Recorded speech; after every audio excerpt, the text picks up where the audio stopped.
What you got? Take a step closer. Okay, Thank you. no problem.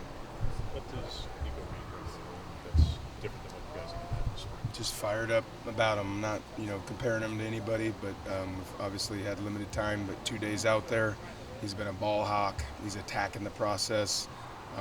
Fits really well with the culture, and excited to see him improve. Same question with Kyrie Jackson. What impressed you about him during spring ball in the last few days?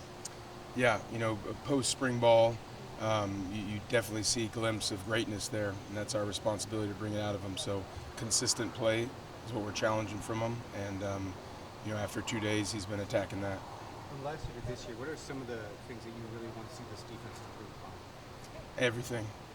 Yeah, we want to be a defense that's respected and feared, and the only way we get there is what we do in the body of work every single day out here. So we had a lot of things we focused on and improved, and a lot of things that we need to get better at. What are some of those things, Tosh, in terms of situational awareness and pass defense, like 3rd and 7 plus?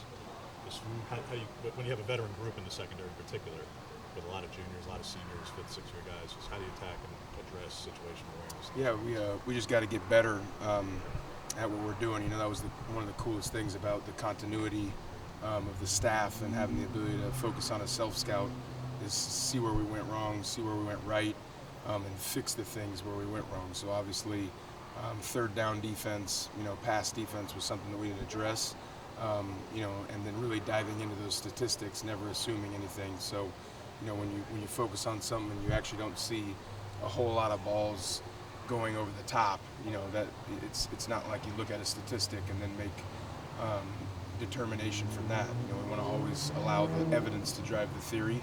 And so when we get in there and dive deep, something we can do a lot better is the shallow and short game passing, defense, and the way we attack, the coverages we call, and the tackles we can make in space. More aggression.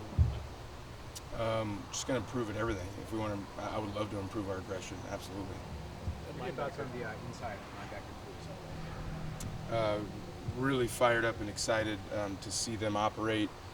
Thought we made some major strides in the spring as a whole, and every day trying to get something, just one thing out of each of them. So targeting, what can each individual improve at, and then collectively we grow as a group. I guess there was just a change in body type at linebacker. It seemed like this offseason, players packing on weight, some guys moving over from safety and gaining weight. Kind of what behind that, and what do you want those players to look like when you strap it on next month? Yeah, I mean, it's important from what we do. We got to be able to run and run fast, but that doesn't mean it's a finesse group by any means. So it's a versatile position. It's a position that's got to strike with physicality and be in position to stop the run, but it's also a position that's, got to run with 3 in specific concepts, got to do some things that's not easy to do. So you need a well-rounded individual that can strike, attack, that can rush, that can stop the run, and thankfully being at Oregon, we believe we can both recruit and then add and develop those individuals. Your defense is going up against an offense that had a lot of success last season, returning a lot of veteran players. Just how fun has it been for you to now be in fall camp and competing against an offense like that and kind of showing off the skills that you have really worked on growing in the spring? Yeah, I mean, this is, again, being at Oregon, iron sharpens iron. So got a lot of great offensive players out there. We got plenty of great defensive players as well. So now, it's just the competitive edge that each group brings it every single day. That's the focus.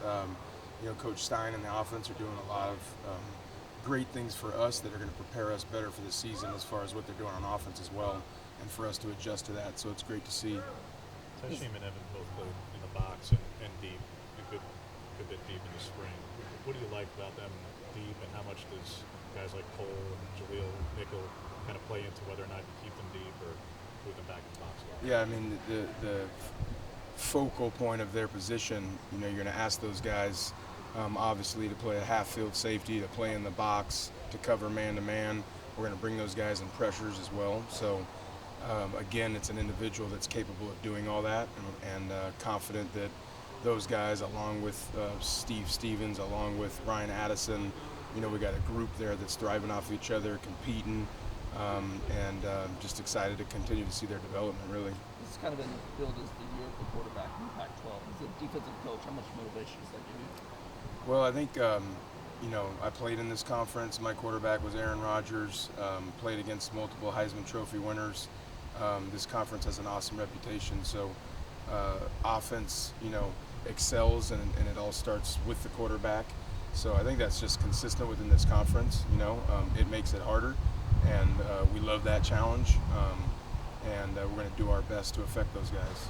How do you and Coach Stein kind of work together to fill each other's gaps? When you see something on the defensive end, maybe he notices that needs fixed, or you see something on the offense when you guys do something right. How does your guys' relationship? Yeah, well, I think really highly of the man. I think he's an elite coach, and probably most importantly, just the continuity within us as a staff. He's someone that's just going to walk into my office, or I'm going to walk in his office, and if there's a certain look we want to see or something we want to do, us both being open-minded to be able to do that and work with each other. So it all starts there.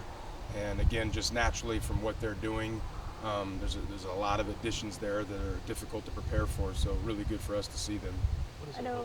Popo offer you guys at that zero and shade, particularly from the pass rush aspect that just missing at times last season? What does he offer you? Yeah, anytime you ask me a question regarding a large man that can move fast and strike with violence and rush the passer, it's going to excite us. So, that's what Popo does.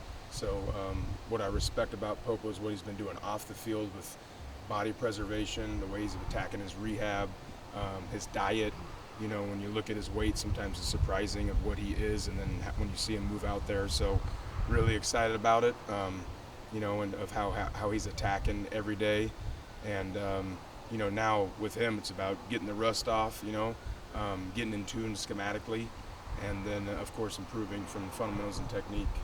On that same note, what's impressed you about Jordan Bird since he got here? What makes him special?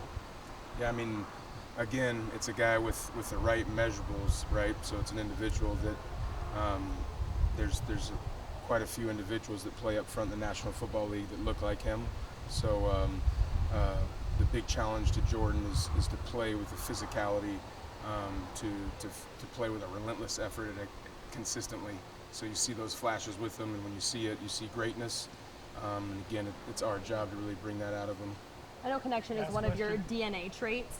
Just how would you describe your connection with the defensive players, and just how has that really grown and a benefit, do you think, in the spring heading into fall camp? Yeah, well, around 15 years ago, before not knowing anything about the coaching world and converting from an ex-player to that profession, I learned quickly that just connecting with your players and playing with a relentless effort puts you in a position to have a lot of success. So I think it's important for us and our job to reach out to these guys. I'm doing something right now where I try to meet with a minimum of 2 players a day, and really not talk a whole lot about football, but to just dive in and check on the mental health, and something might come out with my family or their family, and ultimately we're going to get a lot better result out there on the field if we're truly playing for something bigger than just ourselves.